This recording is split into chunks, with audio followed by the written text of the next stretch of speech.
Thank you very much, Shiv, and thank you all for coming this morning. Thanks to everyone on Zoom.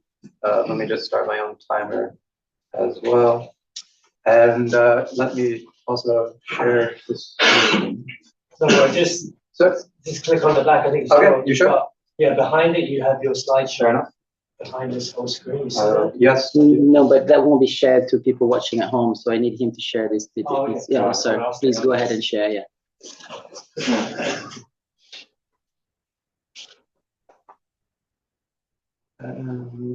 There.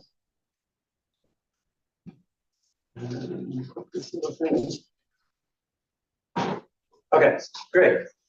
So, yeah, thank you all. Thank you, Ricardo, for including me as a participant. Thank you, Aishwarya, Prema, for all the organizing.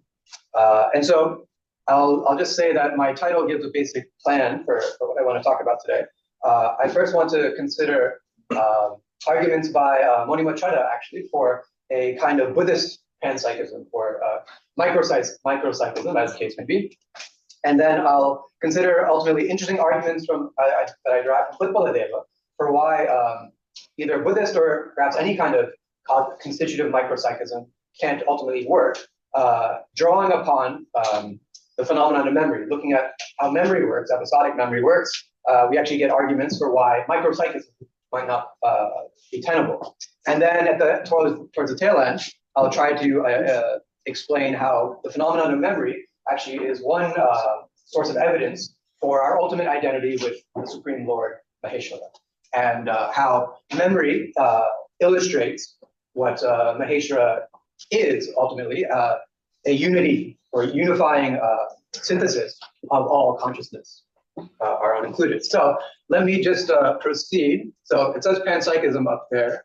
I guess I have to click this to get okay out of the way. Yes, right. You get the idea. So we all know by now panpsychism we can understand as this thesis that mental features and phenomenal consciousness, more specifically, are ontologically fundamental and ubiquitous. I'm going to have to move this thing too, right? So you can. Yeah, that one. Come back. Almost there. There. Okay, and yeah, hopefully that works. Okay, so then.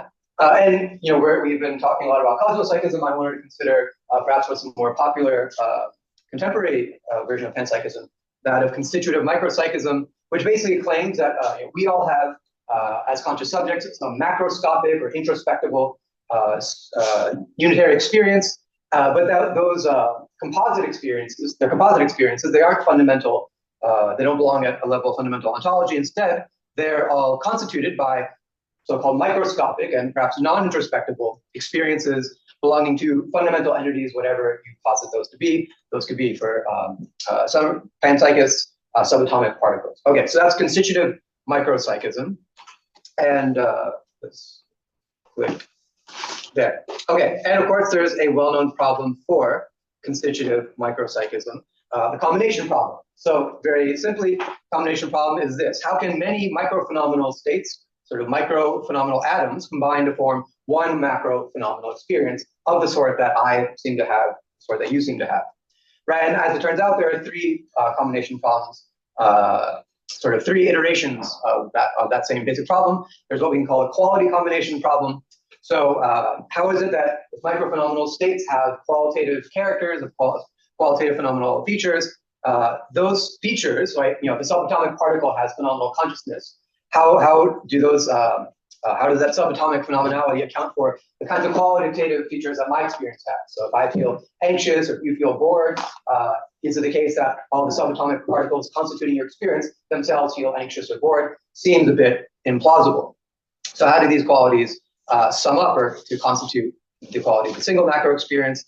There's what's called the subject combination problem, where there are supposed to be many micro subjects of each subatomic particle or a micro phenomenal entity has a kind of subjective perspective. How can you combine all these subjective perspectives and thereby form just one subjective perspective, right? How does many go to one in terms of subjective perspectives?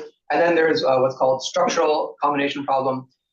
Basically, if the physical entities have microphenomenal features, right? Physical entities seem to be structured, like your brain, for instance. Your neurons are structured in a certain way. but the structure of my experience, it doesn't seem to resemble the structure of these microphysical entities. So how is, again, there's this disjunction. How does one get to the other? Okay, so I want to consider very briefly recent work by Maheśvara in 2 articles, Chadha provocatively argues that Abhidharma Buddhists of the Sautrantaka Yogacara tradition actually are constitutive micropsychists who can resolve the combination problem. So I want to spend a few minutes just going over Monima's account. So just very simply, when she talks about Sautrantaka Yogacara Buddhists, she's basically drawing on Vasubandhu, you can call it a Sautrantaka text, the Abhidharma Kosha Bhashya, and then drawing some Yogacara ideas from Yogacara Buddhists like Asanga, the Naga Dharmakirti, and we'll see one idea in specifically which is relevant. Okay, so for Vasubandhu, the kind of metaphysics that Chadha draws upon is metaphysics that considers the fundamental reality, layer of fundamental reality, to be comprised of dharmas. And these are the sort of most fundamental entities. They are momentary in existence. They come and go in a single moment. They're partless, and they're physical and mental quality particulars. So they are sort of instances, or you can call them tropes, instances of mental and particular qualities. They don't belong to any substance. They don't instantiate any universal properties. There's just bundles of tropes, and that constitutes fundamental reality. They're physical dharmas. Now, Monima is claiming that this Abhidharma account is kind of panpsychism. You might think, well, if they're physical dharmas, how do they have mind, mental qualities themselves? It's a tricky question, but you might say, well, the kinds of atomic sensory, the atomic physical dharmas, these partless momentary entities, they're also considered as sensory qualities. So there are, this table is made of momentary instances of hardness of the sort that I can touch. That the color of the red chair is made up of momentary tropes of red color. So you could build in a kind of pan-qualityist count into this. And so keep something of the panpsychist view. Okay, so Chadha wants to say that a state of macro-phenomenal experience is ultimately going to be constituted by many microscopic and momentary mental atoms, in her terms. And so there's one more important idea that she draws upon, is the idea from Yogacara that micro-mental states, that some of them at least are individually conscious. They're individual conscious dharmas at the micro level. And to the extent they're conscious, they have to be intrinsically conscious. But she calls them proto-phenomena. So this is where her proto-panpsychism, pan-protopsychism comes from, in a kind of idiosyncratic sense. Just that for most of us, we can't notice all these microscopic mental atoms, or conscious mental atoms occurring in our experience. They occur too rapidly for us to discern, unless you're an expert Buddhist meditator, in which case you may be able to see the rising and passing of individual mental atoms, conscious mental atoms. But for most of us, they're too rapid and numerous to discern.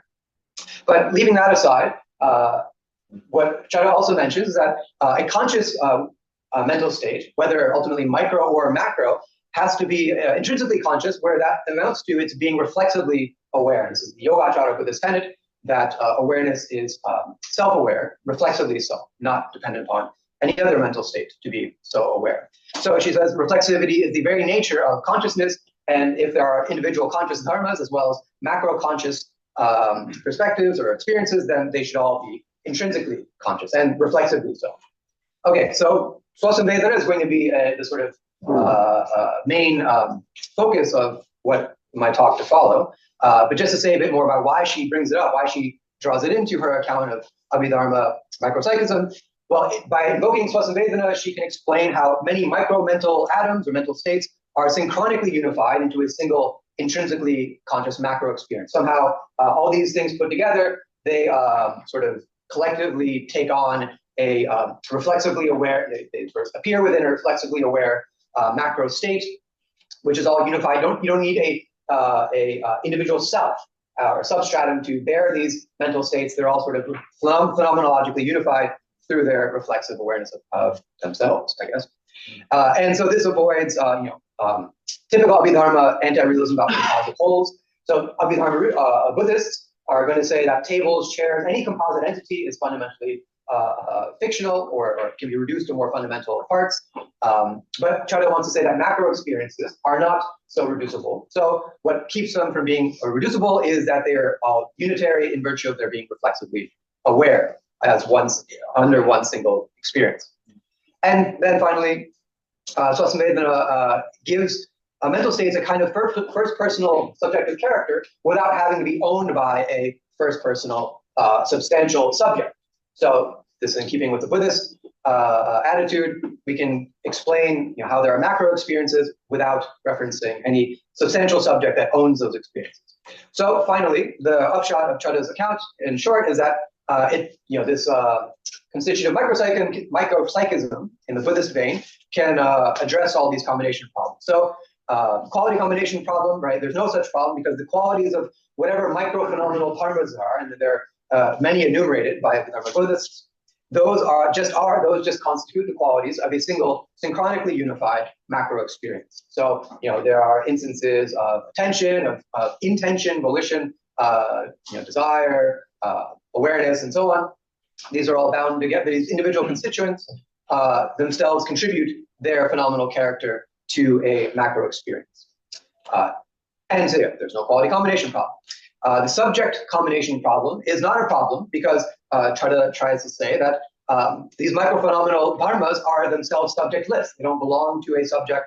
And so then the macro experience also doesn't have to belong to the subject. So no subject, no problem, no subject combination problem, basically, in short, right? And then finally, there's no structural mismatch because there are mental dharmas. And so those mental dharmas can have their structure, as it were, is compatible with the structure of the one unified macro mental state. So there's not this sort of mental physical disjunction. The structure is, the structure can be preserved from the micro to the macro level. Okay, so that's Chada's account in short of this constitutive Abhidharma micropsychism. And so I wanted to focus for most of the rest of today's talk on a problem I find actually from later Yogacara Buddhists, but I'll leave them aside, as well as Utpaladeva, the Pratyabhijna Shaiva philosopher. And Utpaladeva provocatively suggests this conclusion. He basically argues in a number of ways that momentary subjectless, reflexively aware mental states, of the sort that Chada has to posit, they can't be experienced together. In other words, they can't ever enter into each other's awareness. So one awareness, one micro-phenomenal state will never be aware of any other micro-phenomenal states because of their intrinsically reflexive character. The intrinsically reflexive nature of consciousness entails that no conscious state can be the object of any other conscious state. This is a very interesting thesis that I've been thinking a lot about, and so I'll try to tease out some of Utpala's arguments for this thesis. So to understand the background of this thesis, we have to look at a little bit more at Dignaga and Dharmakirti and their account of awareness and where reflexive awareness comes in. So Dignaga and Dharmakirti are going to basically say that any conscious state has two forms, typically. Ordinarily speaking, they have two forms, two appearances, two aspects. There is the objective aspect, Vishayabhasa Grahyakara. There is the awareness's own appearance, sort of its proprietary subjective character. And so you can say, well, I have a perception of a red apple. What appears on the object side is some appearance of a red apple. And then what appears on the subjective side, well, that's a matter of some debate. But one answer that's often given is, well, there's distinctly subjective elements of experience, like, for instance, pleasure, sort of affective, hedonic states, which can't be reduced, according to the Buddhists, to how an object appears. Now, I'm going to push that aside. I think there are ways in which you could reduce, or you could assimilate the appearance of, say, an affective valence or hedonic tone to how an object appears. You can adopt all sorts of representationalist accounts about pain and pleasure, for instance. So then it could be that the sort of pleasure or pain that accompanies an experience can actually be assimilated to how the object or the world appears. So for my purposes, I'm going to focus instead on something more abstract, which can't at all be assimilated to how an object appears, or at least, so we can say on behalf of the Dignaga Dharmakirti that there's this further subjective aspect or appearance in awareness. We can call it, like contemporary philosophers do, it's forminess, just the very sort of phenomenal fact that an object appears in a subjective state or to a subjective state, not to a subjective substantial self, but to the state itself. And so we can say that's the subjective, the sort of distinct proprietary subjective aspect of a conscious state. And then both of these aspects are going to be manifested in the single awareness insofar as it is reflexively aware of itself. Okay, so why think that conscious states are reflexively aware in the first place? Dignaga gives one argument where he works backwards from what you can say is a symptom of reflexive awareness. And that is the fact that one can have a memory of one's own awareness as distinct from the object of awareness. So yesterday it was beautiful. There was some beautiful weather. It was a beautiful sunset. I remember walking through University Park and seeing these giant oak trees. And I can remember now, episodically, not only the image of the appearance of the oak trees, but also my awe and delight at seeing the oak trees, or just the sort of experience itself, not just the object, but the experience as well. The fact that I can remember an experience will ultimately be, the claim will be that from Dignaga that if I can remember anything, I must have been aware of it. I can remember my experience, so I must have been aware of the experience, and ultimately that awareness must have occurred reflexively. So we have this model, let's say. There's perception, let's say a red apple again, it has some subjective appearance, we'll call it a swabhasa, and then the memory takes that perceptual state as its object, so it reproduces on its object side the first order perceptual awareness, and then on its own subjective side, it has its own subjective appearance, whatever that may look like. So the model is of memory taking the first order perception as its object in its objective phenomenal content. And so, yeah, the argument I just ran through is very roughly, quickly stated like this. You can remember a past experience, let's say A1, the first order perception, just like you can remember the object of A1. I don't just remember the oak tree, I remember the experience of the oak tree. That's how people often put it. And there's one premise that you can only remember what you are aware of. If you think you're remembering something that you weren't aware of, it's not actually a genuine memory. So from those two uncontroversial premises, it follows that you must have been aware of the past experience. There must have been an awareness A2 of A1 at the time it occurred. And then the next bit to get to reflexivity is to avoid an infinite regress, as Shiv alluded to yesterday. A2 and A1 must be the same mental state. So then we get A1 being reflexively aware of itself. That's what allows you to then remember A1 as such, and not just the object of A1. Okay, so that's the rough memory argument. Now here's Utpaladeva's objection. Basically, he grants that experience has a self-appearing or self-manifesting character intrinsically, essentially. So a swabhasa, but it's because any experience has a swabhasa, especially if these experiences are momentary for Buddhists, that prevents any experience's swabhasa or self-manifesting character is what prevents it from being phenomenally manifest in any other conscious state, such as a mnemonic state, such as an episodic memory. So if a conscious state, so one way of putting the objection, as he does, is this, that it's the very nature of a conscious state to be self-manifesting, and to be self-manifesting is to not be dependent upon it, to be independent of anything else for that manifestation. It doesn't draw its manifestation, its phenomenal appearance from anything else. It itself is self-manifesting, intrinsically, reflexively so.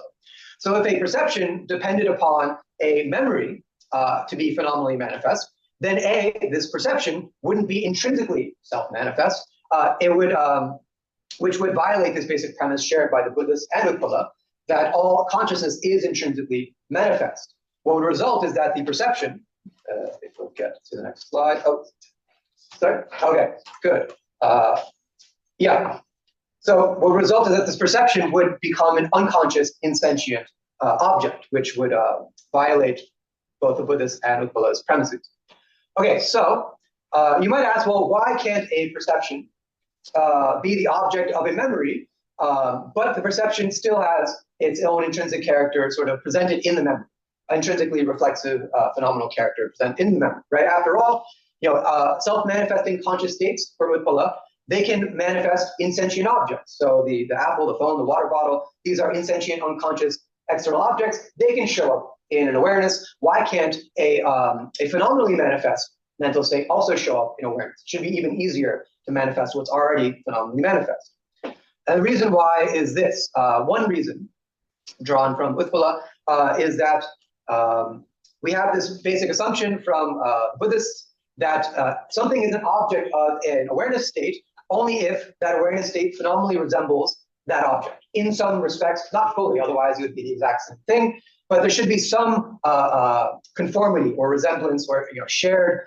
phenomenal appearance between the awareness state and the object it's presenting. However, if the thing in question, right, is the experience itself, the object that's trying to be presented is the experience itself, or it's self-manifesting swabhasa, then and the conscious state in question is that's trying to manifest is some memory, then A would fully resemble and thereby be phenomenally indistinguishable from X, where X again is a swabhasa. What we're saying, what I'm alluding to here is the fact that the swabhasa of one state is not qualitatively different from the swabhasa of any other state, right? This put it this way, that any instance of an intrinsic self-appearance or subjective character or first personal givenness or forminess, right? These are these properties that are instantiated in individual mental states. They don't look any different from each other at their most minimal pre-reflective basic in their most minimal pre-reflective basic sense. They're qualitatively identical, even if they're numerically distinct. And if they're qualitatively identical, then you would have this full resemblance problem. There's phenomenal indistinguishability. And so, it would look something like this, right? You have the perception with its forminess that becomes an object for the memory, where I remember I saw a red apple. The forminess would look exactly the same as the forminess of the perception would look exactly the same as forminess of the memory. And so you'd just be having this state again, which is in part why Dignaga posited these two forms of awareness, was precisely to avoid this kind of phenomenal indistinguishability between perception and memory. Okay, so here's another reply that I offer on behalf of Utpala. Again, this swabhasa or forminess, this is meant, especially in contemporary philosophy, to capture the essentially perspectival and private point of viewness, as Sebastian Watzel calls it, right? The fact that experience is given to me, for me, it's given to my first personal perspective, it's given to my perspective and not to some other perspective. That's what makes my perspective mine in a basic pre-reflective sense. And Watzel says this, it's what makes it impossible for the experiences of distinct subjects to be integrated into a single experience. So if that's the case, then if the perception, the awareness state, that's perception, a mnemonic state, we should say that they have distinct points of view insofar as they're distinct conscious states. So they have two subjective points of view, but insofar as the memory is going to have to phenomenally manifest the point of view of the perception, right? Because it's manifesting the subjective character of swabhasa of that perception. It would have to, they would have to have these two subjective points of view manifest a single conscious state. But that's impossible, right? If you have two distinct points of view, then sort of necessarily they can't be combined. You could say maybe they overlap in their sort of objective content, but they are two different perspectives. If they were merged somehow, you just have one perspective, and the sort of distinctness of the two would not be preserved, right? One of them would have to be destroyed if the two perspectives, 2 points of view, are going to be one perspective, one point of view. And this is a problem that's also noted by people like Sam Coleman, who've argued in similar ways against constitutive micropsychism, right? Basically, the perceptual state would lose its intrinsic subjective point of view if it were manifest in the memory, and that would further mean that the memory couldn't be a genuine memory of the perception. The perception had this swabhasa. If that swabhasa is not being reflected, because it can't be, in the memory, then the memory is not actually vertically, factively representing the perception as it was. So it wouldn't actually be a memory, and it would violate one of the basic premises of Dignaga's memory argument. Okay, so Utpaladeva, in short, excuse me, 5 minutes or so, right? Okay, so we can summarize, we can draw from him a kind of memory argument against constitutive micropsychism. In short, the conclusion is this, that, or the basic, the line of argument is this, that if distinct microphenomenal states are intrinsically self-manifesting, as Chada seemed to indicate in her work, then they couldn't combine into to constitute a single macrophenomenal state with one intrinsically self-manifesting point of view, right? So that is, that's from going from micropsychism to memory, in a way, using Utpaladeva's arguments against the memory argument of Dignaga to, in turn, defeat a kind of micropsychist rendering of Sautrantika Yogacara Buddhism. Now, I want to now go in the last few minutes very quickly from memory to Maheśvara, right? Because we're all interested in not just in consciousness, but in God as well. So how do these two things tie together? Maheśvara being the supreme Lord, the great Lord. So, interestingly, with Baladeva and his commentator, Abhidhamma give us sort of phenomenological reflections on the very phenomenon of episodic memory. And they suggest that episodic memory reveals a few things. It actually reveals a few basic facts about conscious experience. And those basic facts, as we'll see, are facts that obtain universally at the level of the great Lord. So he suggests, Utpala, that memory of a past experience reveals that the I that's manifest both in the memory state, right? I say I remember, that I perceived, that this I is the same I, right? There's one I present in both the memory and the past experience. That's why I don't feel myself as totally alien to whoever was having that experience of the oak tree in the University Park, right? So if I could crudely diagram it, right? There's one instance of I-ness or forminess, and then at time one it can have a perception. This is the red apple. It sort of ignores this I-ness. It just focuses on the apple. At time two, it can have a more self-conscious memory of the perception, whereby sort of the apple is revivified, represented, remanifested in the memory state. But it's not as though the memory state is taking the perception as its object. Again, that didn't work for people. So you might represent it this way, right? All occurring within one conscious point of view, ultimately. And so another interesting, fact or aspect of Utpala's account that I'll only have to allude to is that this sameness of perspective is something that you actually already realize in any moment of experience, even if only implicitly. But he thinks that I, or any conscious subject, has a grasp, this apprehension of being a unified subjective self across time, right? If we didn't have this implicit sense of being the same agent or same conscious subject across time, then practical activity would be impossible, right? I would constantly forget who I was in the very next moment if I didn't realize that, oh, I'm the same person who walked into this class today, who's moving from slide to slide, word to word, my sentences, and so on. So there's this implicit grasp of identity across time in any individual moment of experience. Okay, so with that, this phenomenal fact, we can generalize and say that memory of any phenomenal or any past experience indicates or reveals a kind of trans-temporal unity to consciousness, right?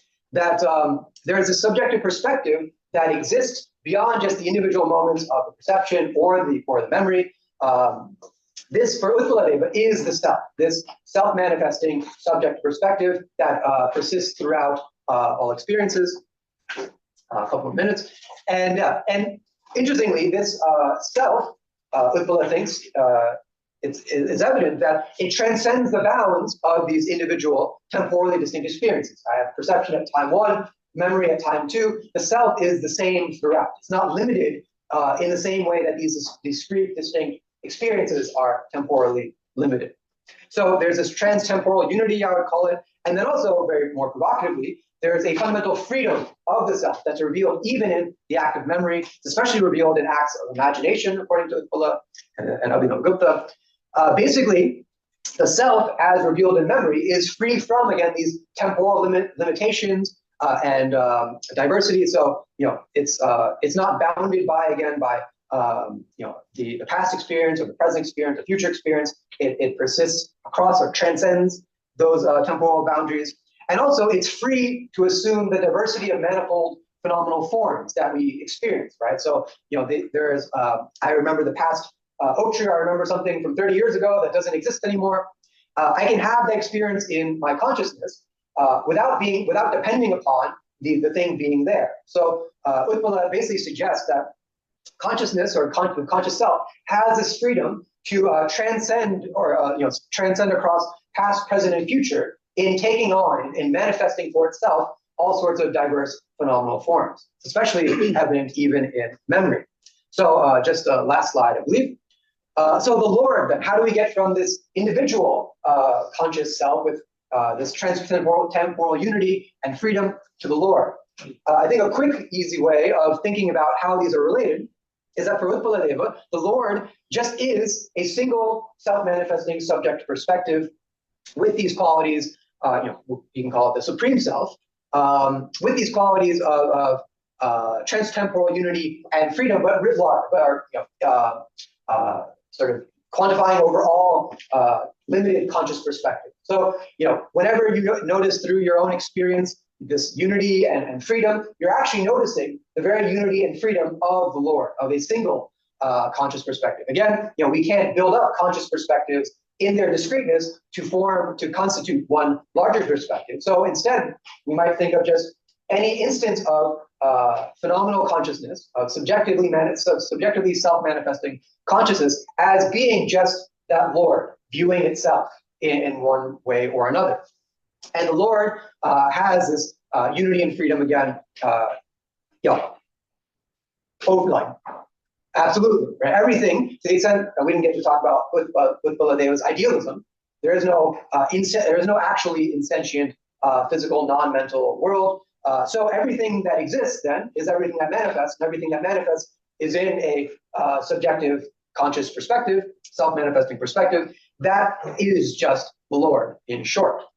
And so to end, I have to, I can't prove the existence of God or of the Lord, but Baladeva admits as such, and he actually suggests how the inability to prove the existence of the Lord is in some sense indicative of or follows from its necessary existence. He says this, and I'll just end my presentation by reading this verse, translated by Raphael Torella. He says, the self of all beings, the substratum of the establishment of all objects, right? All objects can only be known to the extent that they appear to a self, to a conscious perspective. This self who embraces the establishment of himself, who knows that it exists, that he exists. So it establishes its the sort of condition for the possibility of experiencing, manifesting any objects. It is manifesting itself at all times.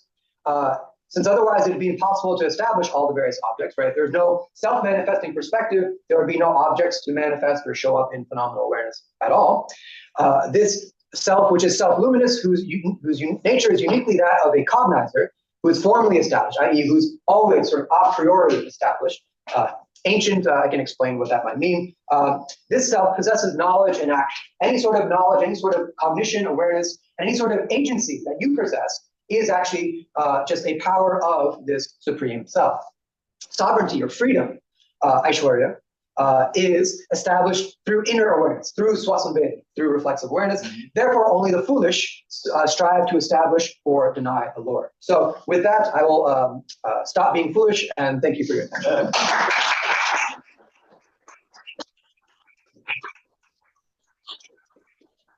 Thank you very much, Amit, for that very competent and illuminating presentation.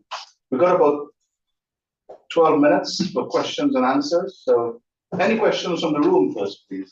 Dr. Clark, you had your hand up first. Thank you so much. Really interesting. Very quickly, just a clarification question. If you've got a memory of going in the park and you from yesterday and you see the oak tree and so on, and then you have a memory, an experience of the room now. So there's an awareness of a subject-object relationship in the past, and you have an awareness of subject-object relationship in the present. So is it Baladeva saying that they're qualitatively the same, those two experiences? And if so, I'm sure Dharmakirti must have thought of that. What would he have replied? Good question. So basically, there's this issue with the simultaneity of different experiences and how they can all manifest within one awareness. So for just Dharmakirti first, Dharmakirti and other Yogacara Buddhists, later Yogacara Buddhists, they admit that experiences occur simultaneously, but they're all distinct experiences. So I can have an auditory awareness and a visual awareness all manifest together, but not separately. I mean, this actually raises lots of issues for later Yogacara, but they at least admit to kind of simultaneity of awareness, and then why you seem as though you're having only a visual awareness to the exclusion of auditory or mnemonic awareness going on in the background. It would have to be something, due to attention, let's say. I'm focusing on the visual awareness to the neglect of the other awarenesses that are present synchronically, simultaneously. I would have to assume that with Baladeva will also invoke something like attention or conceptualization that there's this background self-manifesting character that's always present. And so whether I'm having a perception just a perception or just a memory or a perception along with a memory to the extent that's possible. Buddha thinks that, yeah, memory is always sort of operative in experience, even if implicitly. Why one shows up more prominently than another will just have to be probably due to the attention being paid to one aspect of the experience over the other. But that, that there can be this kind of paying attention to one and not the other is compatible with both of these showing up within the same subjective perspective, that perspective having the power to attend to differentiate between experiences. I don't know if that is satisfactory. Thank you. Yeah, Please, yeah. No, that's great. Thank you. Okay, thanks. Okay, another one from the room. Hi. Thank you. You mentioned how Utpaladeva sort of has an analog of the combination problem for the subjects, for the locus of self-awareness. We can draw out an objection to By saying that various points of self-awareness or locus of self-awareness cannot combine, right? But then when he then posits a top-down approach, wherein the Lord is a self-manifesting locus of self-awareness. Mm-hmm. Is the Lord the only locus of self-awareness, or are there other limited and finite locus of self-awareness? Yes, good question. I'm going to defer the any full answers to Monima's presentation later. I think she's going to be addressing the Shaiva cosmopsychism and the decombination problem, which is, I think, what you're alluding to. The Shaivas admit that there are sort of empirical subjects or limited subjects. I don't think they say much about the sort of Mariology of the single perspective in which individual perspectives seem to occur. This individuality, I think, will ultimately have to be illusory. There's just one sort of non-dual, indivisible perspective. But the powers of that supreme consciousness are such that it can trick itself into thinking that it's made up of individual perspectives and sort of taking on multiple personalities, as it were. And yet there's this appeal oftentimes to, the creative powers of Shiva, of Maheśvara, to take on all sorts of guises in the form of the appearance of objects, guises in the form of the appearance of individual subjects. And so, it's, I don't have a clean answer for how that's supposed to work Mariologically, but if not phenomenologically or theologically, there's this appeal to the sort of creative power of Shiva to manifest itself in a diversity of forms across time, across limited subjects. So. Okay, thank you. Perhaps we could take. She hasn't written anything. I thought perhaps we could take Monima Chada from the chat room. A question. We can take her question, but she has to write her question. Can you unmute her? Is there a view? No, she hasn't written anything. So let me unmute her. Try to unmute her. She may be able to ask a question. Or go to the... Yes, we can hear you. Can you hear me? Yes. Yeah. Okay. I just wanted to ask, Amit, that was amazing. Very, very good. Better than my paper, if I may say so. I was just going to ask you about, the assumption in Utpaldev when you presented the argument that one point of view cannot be, become the point of view of another. They cannot be merged. And I was just wondering, this was bringing to mind Arindam's argument, because from once you have a transtemporal single subject, there's also the possibility of transspatially one subject. If I can know your conscious state, or I can remember, seeing your anxiety or your pleasure. I can, yesterday, if we were walking together in the university park. So there is also that possibility. That kind of, if I'm right, that requires a merging of the perspectives. Yeah, good. So what I would say is that, for one, it's not that there are, so I guess with Utpaladeva, as I'm reading him, would not admit that there are actually real perspectives, distinct, discrete perspectives across I mean, time, but space. And then there's a overarching perspective in which these are all merged. There's only ever one perspective in the first place. So yeah, it's not a question of merging, let's say, or of different perspectives, micro perspectives, combining to constitute one single perspective. There only ever was or is one single perspective. Interestingly, though, so I don't know if you're alluding to this aspect of Arindam's work on this topic. He talks about Abhinavagupta talk about how it is that I can recognize the subjectivity of other perspectives from my own limited perspective, which is again ignorant of its true identity with Maheśvara. That said, there is a sense in which when I see some other person, some other conscious being, I can't actually, again, I cannot take that person's consciousness as an object of mine. There's this recognition of their subjectivity in a way that outstrips any ability for me to make it into an object. Right? To the extent I can recognize you as a conscious person is because I can see through your actions, through whatever is directly observable to me, sort of intimations of your sort of pure subjectivity or your subjectivity as such. And so, yeah, it's not as though I can merge your perspective within mine, because that kind of merging again would involve taking an object, taking your perspective as an object, which I guess Utpala is saying I can't do. But instead, it's a recognition that we are of the same subjectivity. That you have a subjectivity, I have subjectivity. At base, it's fundamentally the same. It's the same exact perspective, and it's just that we, for various reasons, don't realize that it's ultimately identical. I don't know if that addressed your question. You did. Go ahead. That's a very good answer. But more to talk about tomorrow. I'll be there. Great. Good to see you then. Thank you. I think we've got time for one more question. There's one online. I think I'll take one from the room. We've just got 2 minutes. So let me just check with the room. Any burning questions from the room? Okay, the one online, please. Just 2 minutes, please. The person whose name is iPhone online is unmuted now, so they can speak. Anand, so it's me. Can you hear me? Yes. Me who? Oh yeah. So my question is actually very similar to Monima's, because as I understood it, the point of viewness issue, I think Amit, as you said, is related to Sam Coleman's real combination problem.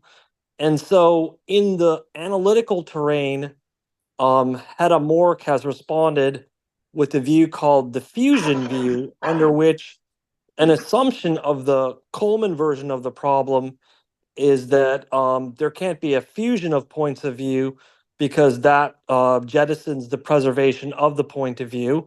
And then she works out in her theory how fusion can occur. And I was curious as to whether or not you see a strong relationship between the way in which the Utpaladeva point of viewness point is made and Sam Coleman's real combination problem, or you see some differences there given how you responded to Monima. And number two, have you considered the notion of the fusion theory as a response to Coleman's that could then be a response to the way you use point of viewness? Thank you very much. Thank you, Anand. Let me start by saying, so just to reiterate the sort of basic parallel I saw between, one argument I could draw from Utpaladeva in line with what Coleman argued again, right? I mean, Coleman's point in part was that part of the reason for adopting constitutive micropsychism in the first place is that in adopting you avoid a kind of emergentist panpsychism, right? You can say that there's not this perspective that exists over and above the micro phenomenal parts, because that has all sorts of problems. So you can say there's just this perspective that is again constituted by the micro phenomenal parts when put together in the right way. And Coleman's point is that you can't actually maintain this idea of combination among discrete points of view, because to be a point of view is to exclude other points of view.